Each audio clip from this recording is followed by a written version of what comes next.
Welcome to Engineering Mathematics 2. Friends, I think in the last two sessions we have discussed so many preliminary things about the differential equation, namely the concept of a differential equation and ordinary differential equations, order and degree of a differential equation.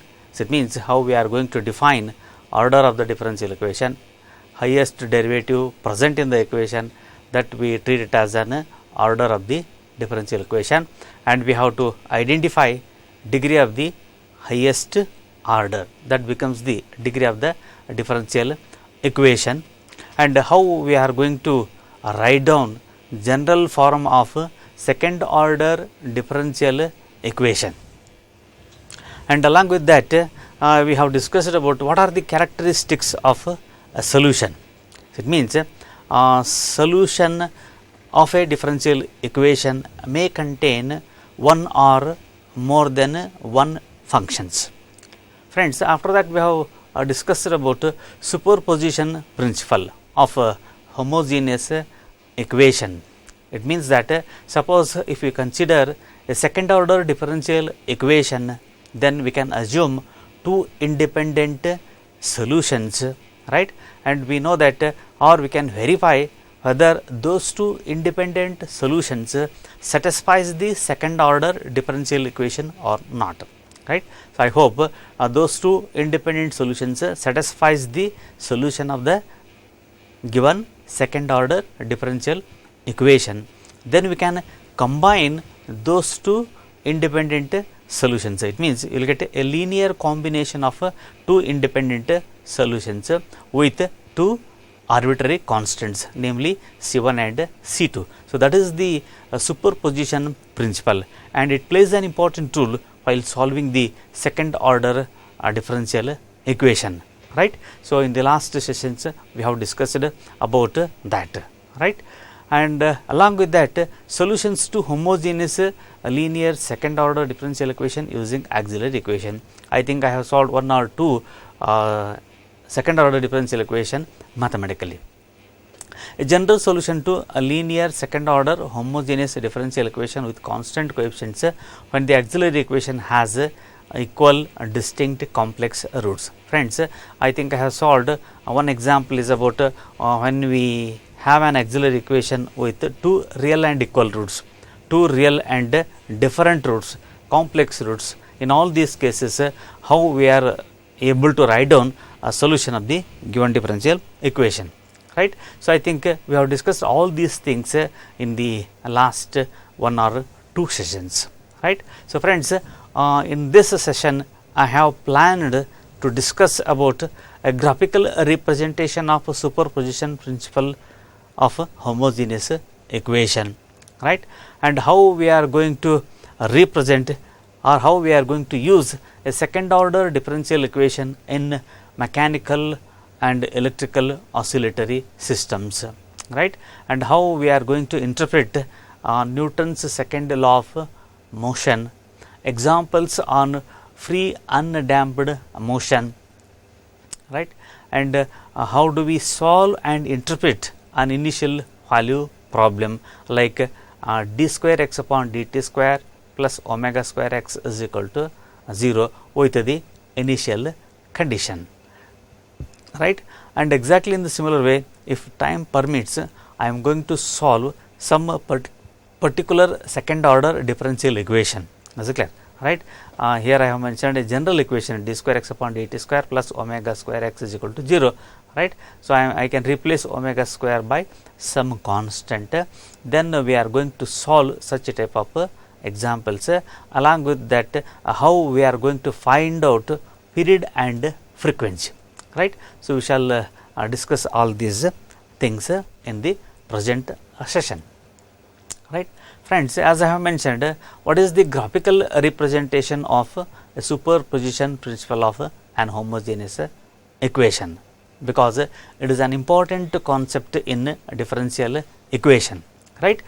A general solution to a linear second order homogeneous differential equation with constant coefficients when the auxiliary equation has equal bar distinct and complex roots. So, for example, solve the equation y double prime plus y single prime minus 6y is equal to 0, right. The auxiliary equation, I hope you can write down in symbolic form, right, d square, right, plus d minus 6 into y is equal to 0, then d can be replaced by m.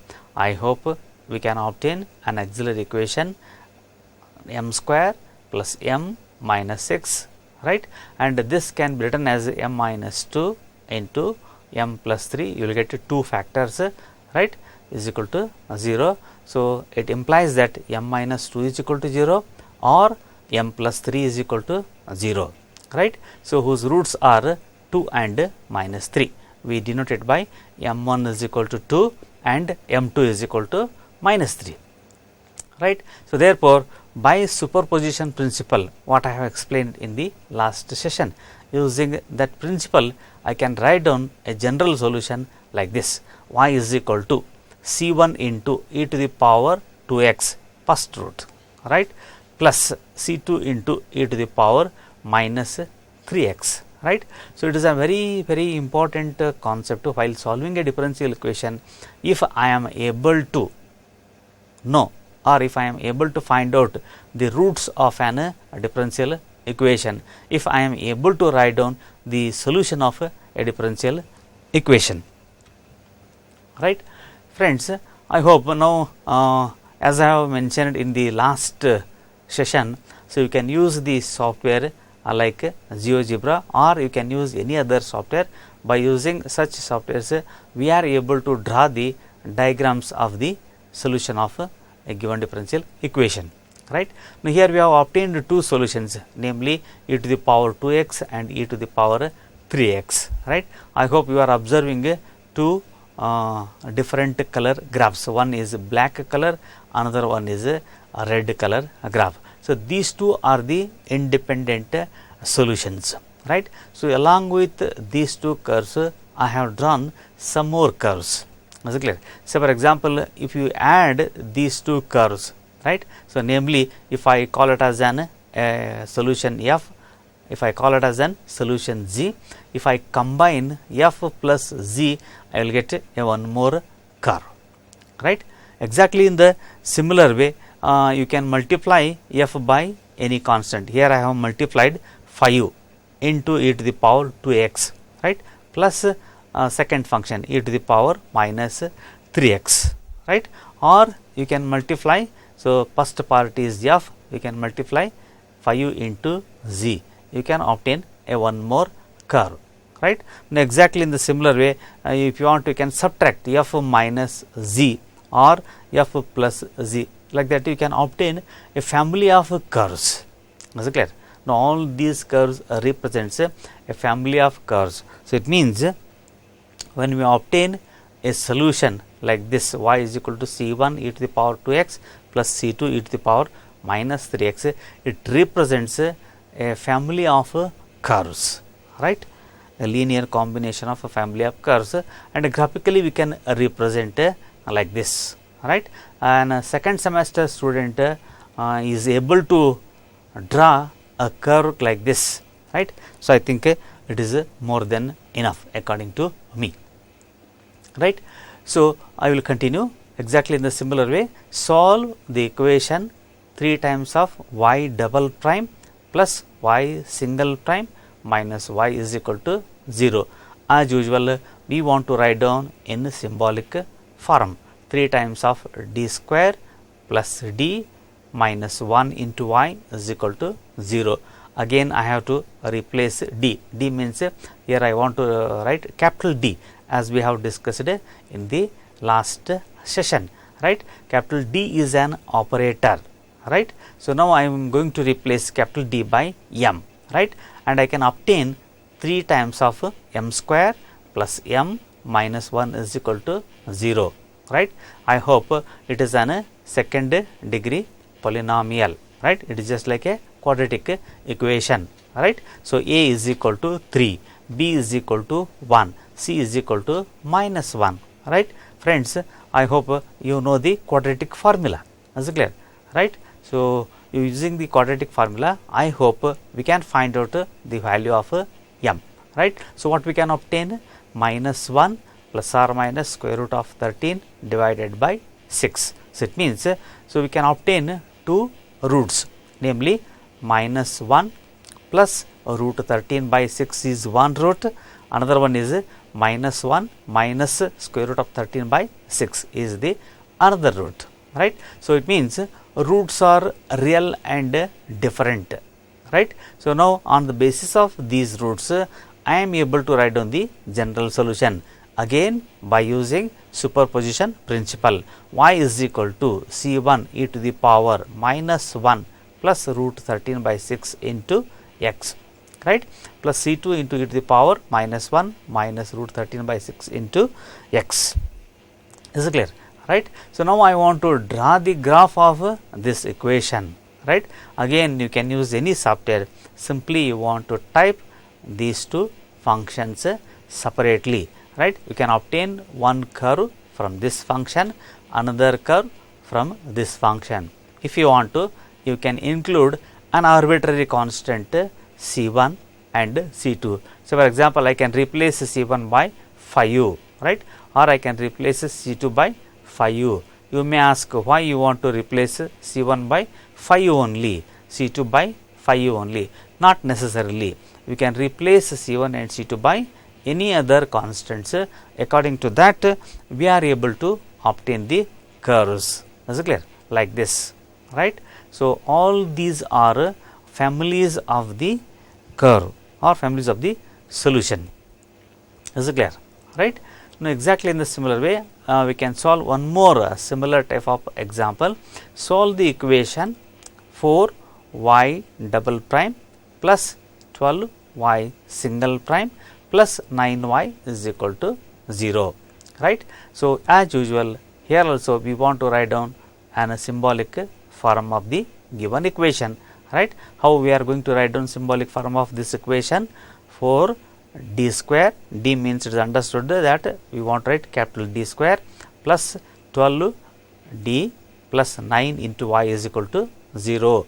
As usual, again I have to replace capital D by m, right, and I can obtain an auxiliary equation 4 times of d square plus 12d plus 9, right. And after that, you can use various methods. You can use factorization method, or you can write down in this form 2 times of m plus 3 whole square.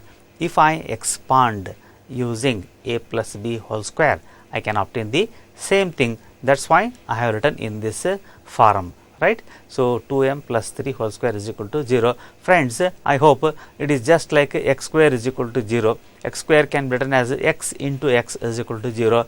Either first factor may be equal to 0 or second factor may be equal to 0. So, like that, so if I write 2m plus 3 is equal to 0, then I can obtain m1 is equal to, right. So, 2m is equal to minus 3, therefore, m is equal to minus times of 3 by 2. And similarly, it is a repeated factor, that is why you can obtain m2 is also equal to minus times of 3 by 2. So, it means that, so we will get repeated roots, right. So, again by using principle superposition principle, I can write down the general solution, right. So, C1 e to the power minus 3 by 2x plus C2 into x e to the power minus 3 by 2x. Is it clear? Right. So, how we are able to write down this form of a solution? You should remember by superposition principle, right. So, again I can draw the diagram or graph of first function, right, because it is containing two independent solutions, namely e to the power minus 3 by 2x and this part. And again, as usual, you can replace C1 and C2 by an arbitrary constant. Is it clear? So, like this, when you multiply a function by a constant, right, or if you add those two functions, if you subtract those two independent functions, right. So, like that, we are able to obtain a family of curves. Is it clear? Right. So, in the later stage, I hope we are going to interpret these curves. You will come to know what these curves may interpret. Okay. Exactly in the similar way, I can solve one more similar type of example. It is given that y double prime minus 6y single prime plus 13y is equal to 0, right. The auxiliary equation is, again we want to write down in symbolic form. How we are going to write down in symbolic form? D to the power 2 minus 6 d plus 13 into y is equal to 0, right. Capital D can be replaced by m. The auxiliary equation is m square minus 6 m plus 13 is equal to, again it can be written down in this form, right, and it is an quadratic equation. Using the quadratic equation, so you can find out the roots. So, what you will get? 6 plus or minus square root of 36 minus 52 divided by 2. So, after simplification, I hope we are able to obtain 3 plus or minus 2i. So, it means I hope we will get complex roots, complex form of roots, right. So, how we are going to write down in general form? Alpha plus or minus I beta. Is it clear, right? I have already mentioned how we are going to write down in case of a complex roots, right. So, here 3 plus 2i is one root, 3 minus 2i is another root, right. So, therefore, again by superposition principle, y is equal to e to the power alpha x. Here alpha is equal to 3. That is why I can write down e to the power 3x into c1 cos 2x plus c2 sin 2x, right. So, how we are going to draw the graph of this function, right. As I have mentioned, you can use GeoGebra. I have used GeoGebra to draw all these curves. Is it clear, right. Now, I have mentioned one curve is f, another solution is z, right. So, when you add f as well as z, I hope you will get this curve, right, and one curve is a red color curve, another one is this, right. So, it means all these curves represents a family of curves, right. So, not only these curves, if you want or if you wish, you can generate few more curves, right. So, how we are going to generate few more curves? That depends upon how I am going to replace the arbitrary constants by a value. Is it clear, right. So, our solution is containing C1 and C2. I can replace C1 and C2 by some constants. According to that, I am going to able to generate few more curves. Okay, friends, so far I have solved some examples about second order differential equations, right, and all these second order differential equations are similar to one and another, but when we calculate roots of the differential equations, we have obtained different type of roots. Is it clear? Sometimes roots are real and equal, sometimes roots are real and distinct, sometimes roots are complex, right. Then you may ask one simple question, right. So, why we want to obtain different type of roots? Is there any specific meaning when we obtain roots are real and equal, right, or in case of roots are real and distinct, is there any specific meaning, right, or in case of complex roots, is there any specific meaning, right, friends. So, we will come to know, right. So, why we want to calculate real and equal roots?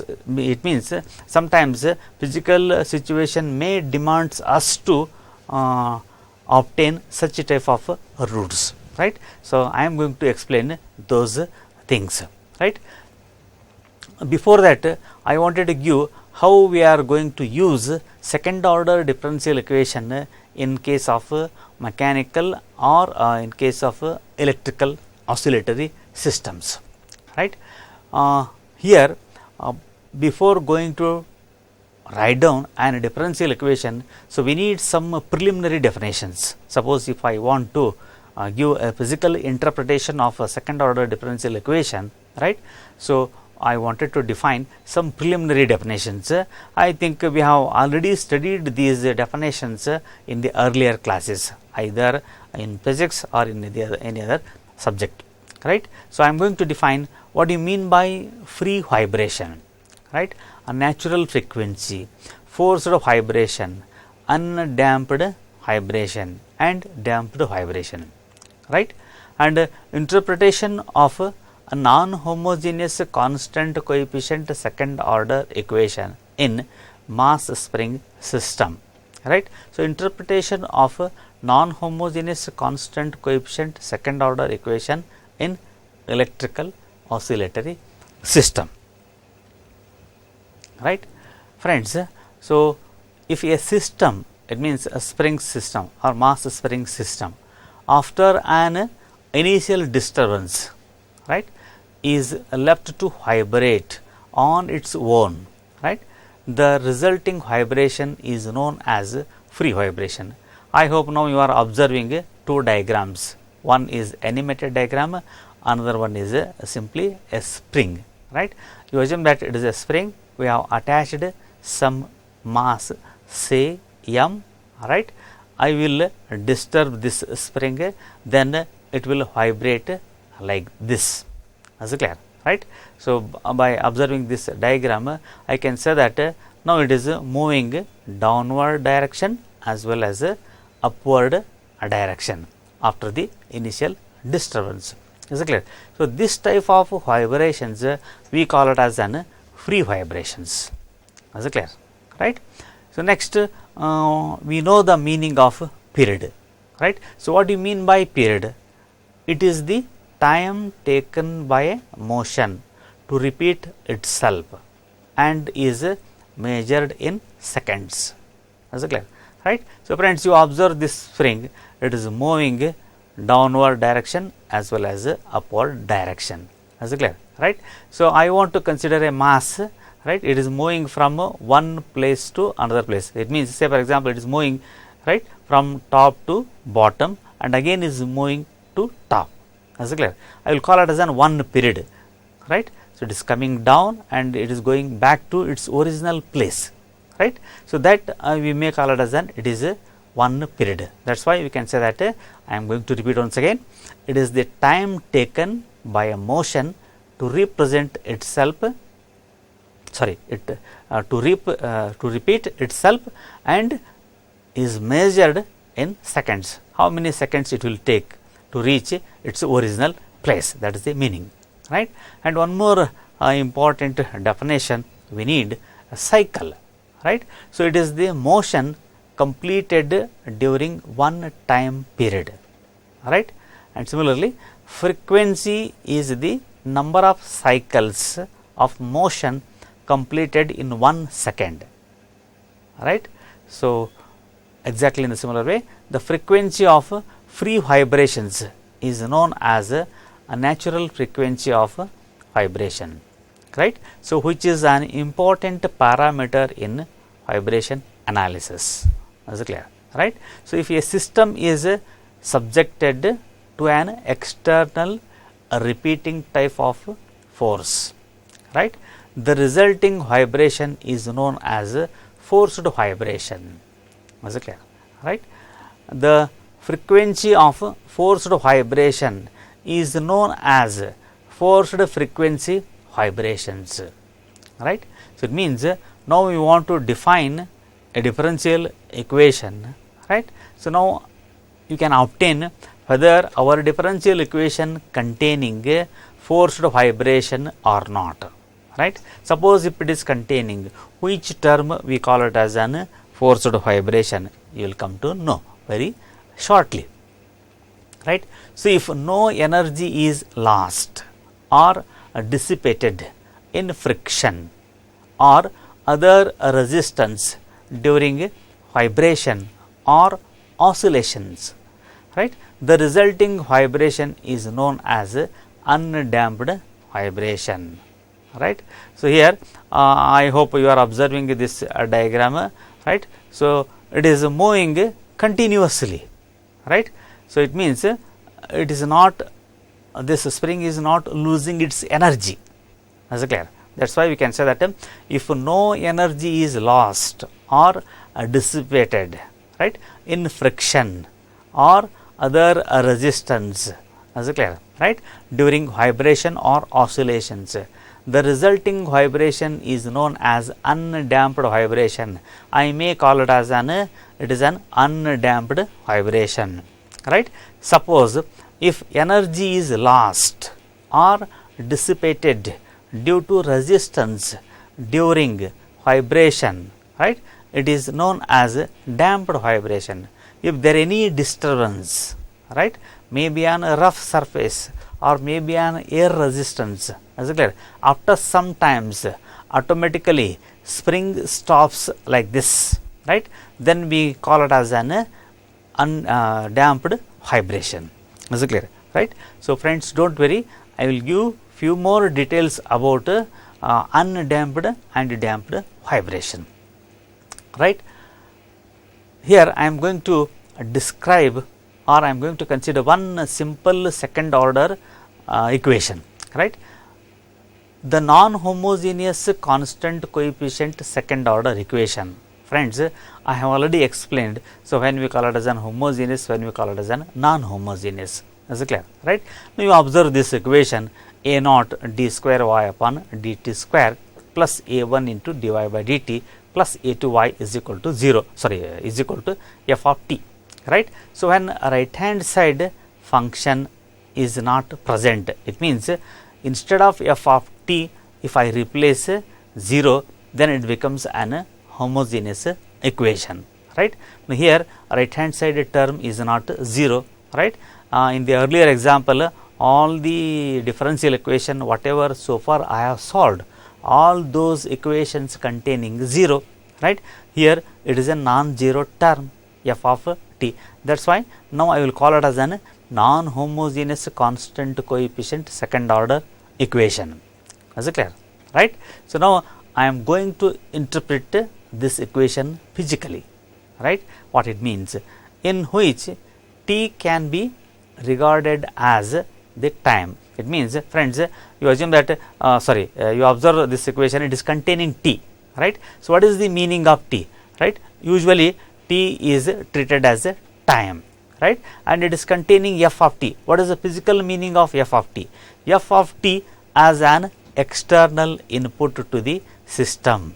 Is it clear, right? So, it is an external input to the system. Is it clear, right? So, is the simplest mathematical model capable of representing the oscillatory behavior of a physical system, right. So, friends, I hope you are observing a animated diagram.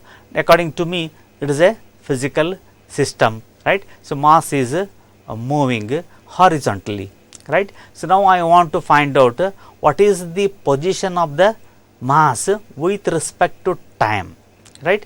So, first I want to describe the system mathematically, how we are going to disturb the system mathematically. So, we need this type of equation, right. Here each and every symbol plays an important role along with the constants, say a naught, a1, right, a2 and external force f of t, right. So, it means this equation can arise is when describing the motion of a mass spring system in which a mass moves on a rough horizontal surface. Friends, you assume that this mass is moving, surface is rough, right, with the motion resisted by a frictional force proportional to the speed. Friction dissipates energy. So, the motion will decay to 0 as time increases. Here it is continuously moving. Suppose if you consider a rough surface with the friction with the rough surface, friction stops as time increases. So, that is the meaning, unless it is sustained by some external input of energy in the form of a forcing function. Is it clear? right. So, observe f of t is called a forcing function represented by the non-homogeneous term f of t. Is it clear? Right. Friends, what I wanted to say that this equation represents a mass spring system like this, right, and we are able to find out what is the position of the mass with respect to time, right. So, do not worry, still I will give few more information regarding this type of equation. Is it clear? Right. Now, exactly in the similar way, we are going to use a similar type of equations in electrical oscillatory systems, right. The dissipation of energy due to friction or to a friction like effect in other applications is called damping. And in the resistor, I hope in electrical we know that capital R means it is a resistor, right. Inductor means capital L, capacitor means capital C, circuit, right. So, it is a well known circuit RLC circuit. Is it clear? Right. Suppose if I replace A naught by capital L into C, A1 by R into C, A3 by L, right. The damping was due to the dissipative. Dissipative means it is just like a friction like term, right, namely A1. Is it clear? We are going to describe this equation, right. I will give more detail afterwards. I will come back to mechanical vibrations, right. So, before going to touch into a mechanical vibrations, now I wanted to give few more information regarding a known formula or a well known formula, namely Newton's second law of motion, right. So, we are already familiar with this. Now, I want to give a few more information regarding Newton's second law of motion, right. Friends, we know that the acceleration is denoted by a small a, right. The acceleration a of a body of mass m is proportional to the total force F, right, acting on the body.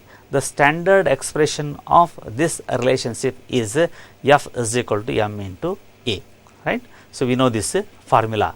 Suppose in particular we are analyzing a falling body, right.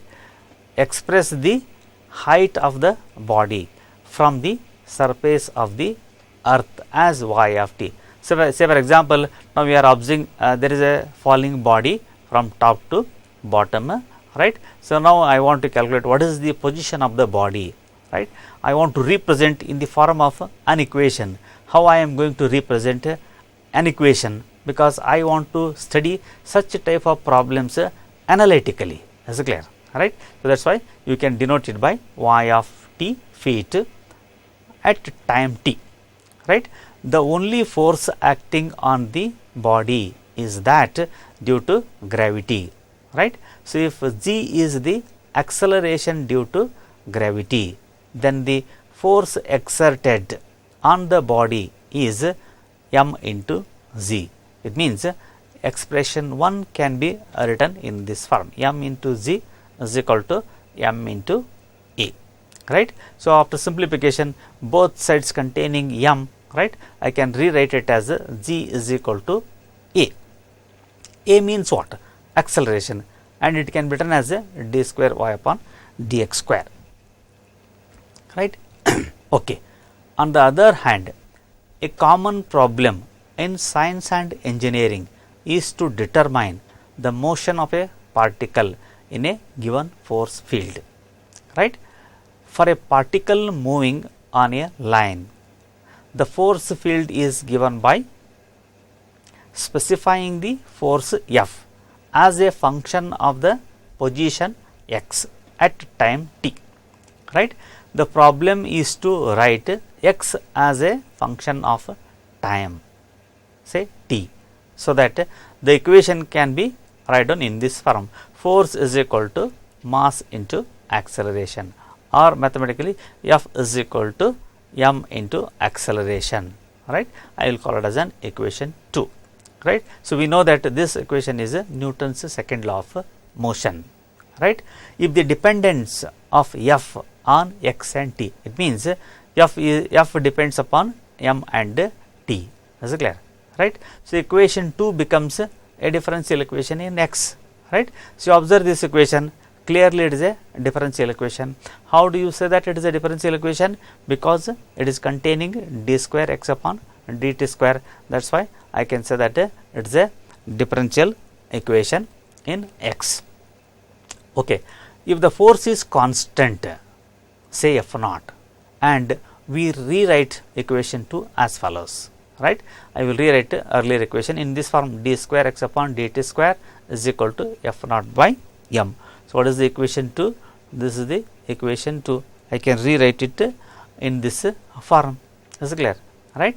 So, we can use our knowledge of antiderivative, right, to conclude that if I integrate, I hope we will get dx by dt, that is equal to F naught by m t plus constant of integration, right. Or if I integrate one more time, so what I will get, x is equal to F naught to m t square plus c1 t plus another constant of integration.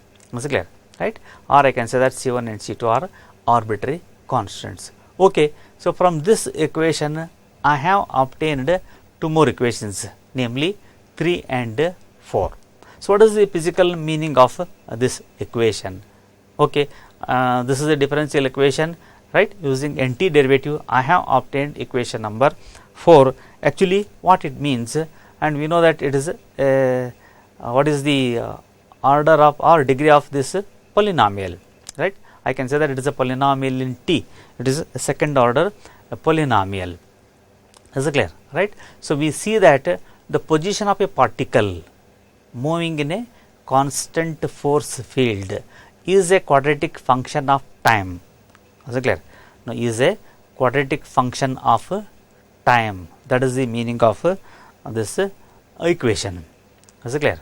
Or a linear function, if the force is 0, if you replace force by 0, then you will get a linear equation or linear function, right. So, such a situation occurs for vertical motion under the force of gravity near the earth's surface, right. Or more generally, if the force is given a function of time independent of x, right, we can find the position as a function of time, right, by integrating twice and using the initial position and velocity, right, to determine the constants of integration. Is it clear? Right. We have already solved initial problem, how we have calculated arbitrary constants, namely C1 and C2. So, that is the meaning of the last statement. They will use some conditions, right. Using the conditions, we want to calculate arbitrary constants, namely C1 and C2, right. Friends, in many problems of physical interest, though the force is given as a function of position rather than time, right. So, one says that there is a force field and that the particle feels the force given by the value of the field at the point where the particle happens to be, right. For example, if x is the downward displacement from the equation of a weight of a spring, then Hooke's law asserts that, just now I have mentioned, in a spring mass is moving downward direction as well as upward direction. Suppose if I want to find out what is the position of the mass with respect to time, how we are going to find out the position of the mass? Is it clear? Right. So, what I am explaining here, we are going to use a Hooke's law, right. So, we know that F is equal to minus times of k into x. I will call it as an equation number 5. What is k? Where k is a positive constant called the spring constant. Here k is called the spring constant, right.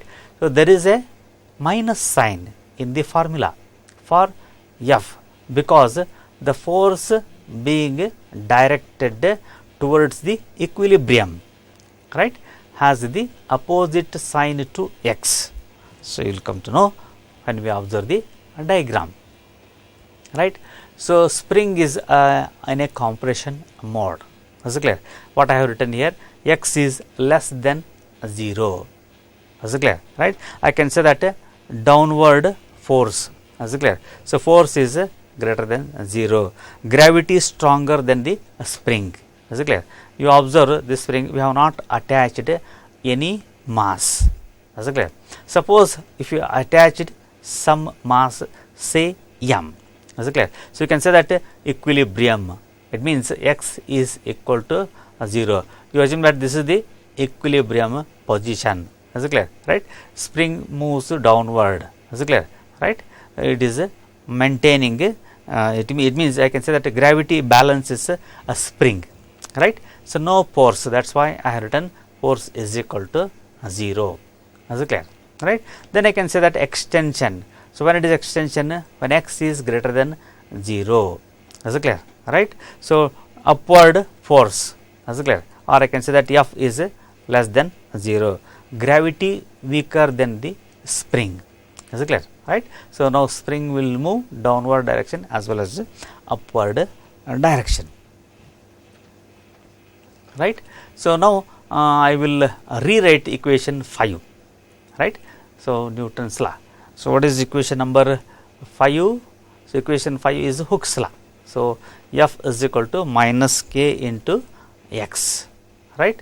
So, minus k into x. So, f means by using Newton's second law, I can write it as m into a or m into d square x upon dt square, right. So, I will simplify d square x upon dt square is equal to minus times of k divided by m into x.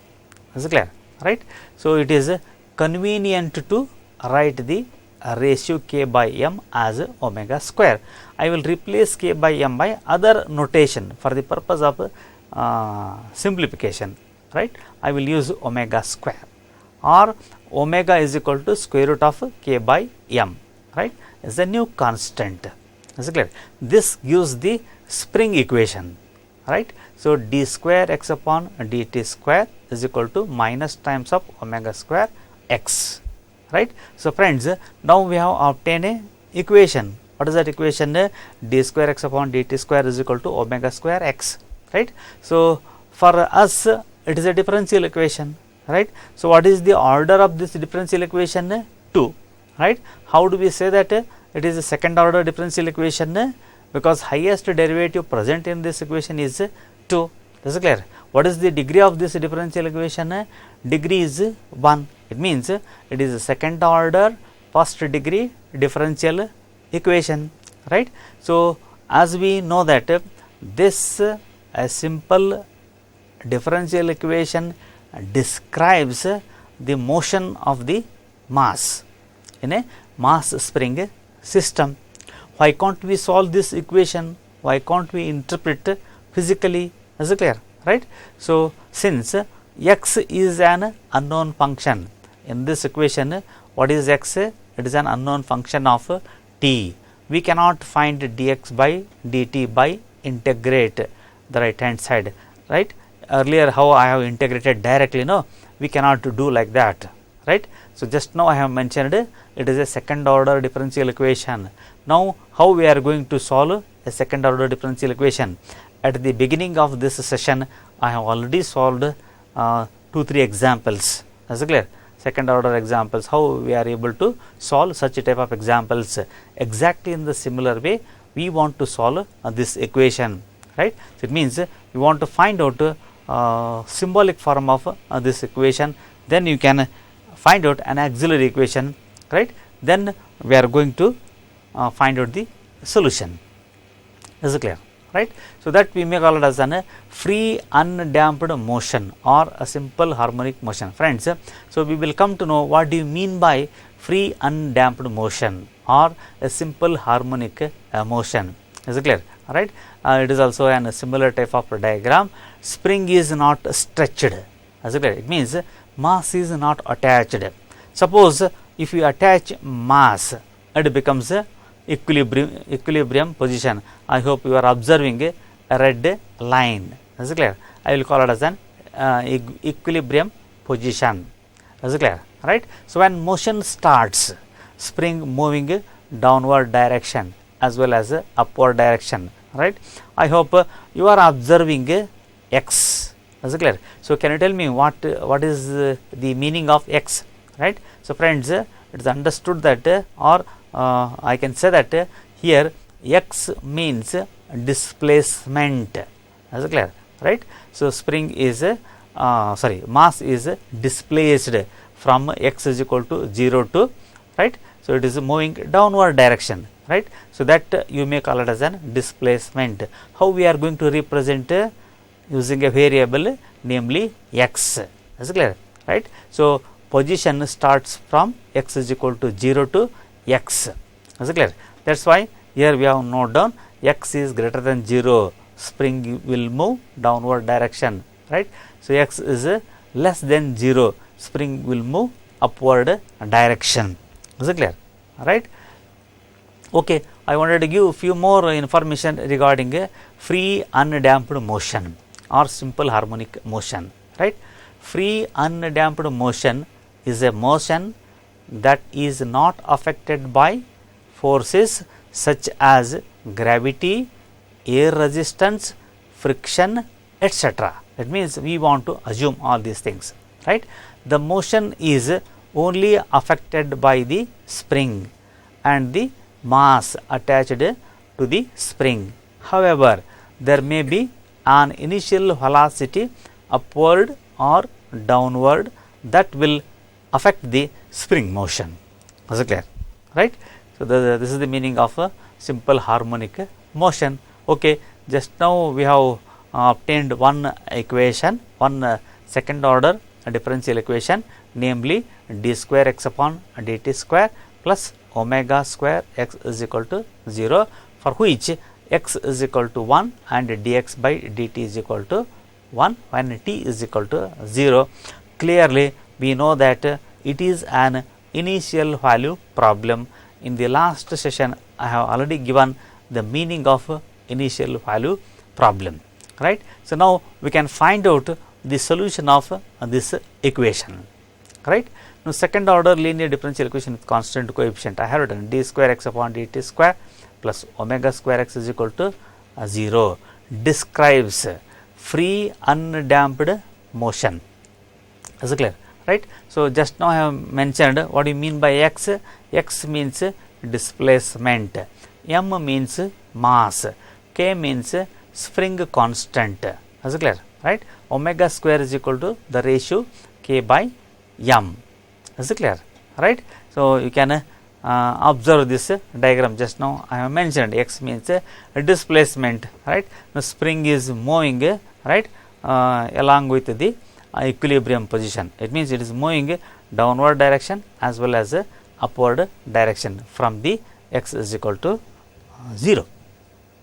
Is it clear? Right. So, now mathematically we can find out the solution. Is it clear? Here initial condition x of 0 is equal to 1 means mass stretched 1 unit below the equilibrium. X single prime of 0 is equal to 1 means initial velocity of the mass is also 1, right. So, mathematically how we are going to write down d square plus omega square into x is equal to 0. It is a symbolic form, capital D is equal to d by dt. What is the auxiliary equation? I will replace d by m, m square plus omega square is equal to 0, right. So, it can be written as m square is equal to minus times of omega square, simple computation work, right. Therefore, m is equal to plus or minus omega into I, right. So, friends, by observing the values of m, I can say that we have obtained a complex roots. Is it clear? Right. So, again I have to recall superposition principle, or by using the superposition principle I can write down the general solution. X of t is equal to a into cos omega t plus b into sin omega t. Is it clear? Right. So, now using the initial conditions, I want to find out a and b. Is it clear? Here a and b are what? A and b are arbitrary constants, right. So, using the first condition x is equal to 1 when t is equal to 0. Equation 1 becomes, here I am going to replace these values. 1 is equal to a into t means 0 means cos 0 plus b into t is equal to 0 means sin 0, right. So, we know that sin 0 is 0, cos 0 is 1, right. Therefore, a is equal to 1. Is it clear, right? Now, exactly in the similar way, now I want to use one more condition, right, what they have given in the hypothesis of the problem. Is it clear? For that reason, I have to differentiate equation 1. Is it clear, right? So, I hope I can differentiate, then I can use the condition. Is it clear? You will get a dx by dt is equal to a is a constant, derivative of cos omega t is minus times of omega into sin omega t, plus b is a constant, you can keep as it is, a derivative of sin of omega t. Is it clear, right? Is omega into cos of omega t. Is it clear? I hope you can obtain the differentiation, right. So, then you can use the condition x dash of 0 is x single prime of 0 is equal to 1. Is it clear, right? So, you can substitute 1 is equal to minus times of a, again it becomes 0, cos 0 is 1, right. So, friends, we can obtain b is equal to 1 by omega. Is it clear, right? So, so far we have obtained the arbitrary constants a and b. Now, I will substitute these constants in this equation. Is it clear, right? So, we can obtain a particular solution. Is it clear, right? So, physically what it represents. Is it clear, right? So, this solution shows that, right, once the system has been set in motion by the initial excitation, the oscillations will continue indefinitely with the same amplitude alpha, right. Since the system neither dissipates nor gains energy, right. The harmonic oscillator is a conservative system. Is it clear, right? Friends, you are observing this spring, it is moving downward direction and upward direction continuously. Is it clear, right? So, what we have solved now, that equation or that type of equations will describe this type of systems. Is it clear? Friends, the same solution can be write down in many other forms. Is it clear? Or in other forms. Is it clear? Right? Say for example, you can write down the same solution in this form, x is equal to alpha into cos of omega t plus theta by using the simple properties. Is it clear? Right? Or we can write down in this form alpha into cos of omega t minus theta, or we can write down in this form, right. So, you will get the value of a and b. Thus, alpha and theta must be polar coordinates of the point, right. So, whose Cartesian coordinates are a comma b, and we can always find such alpha theta, right. So, now in the next session we shall find out how we are going to find out alpha and theta. Is it clear? Suppose if theta lies between 0 and pi, we call it as an phase angle. Is it clear? Right? I will give few more details about the same problem, right. So, how we are going to calculate amplitude. Suppose if you vary amplitude, what happens? Is it clear? Right? Now, we shall discuss all these things in the next session. Thank you very much.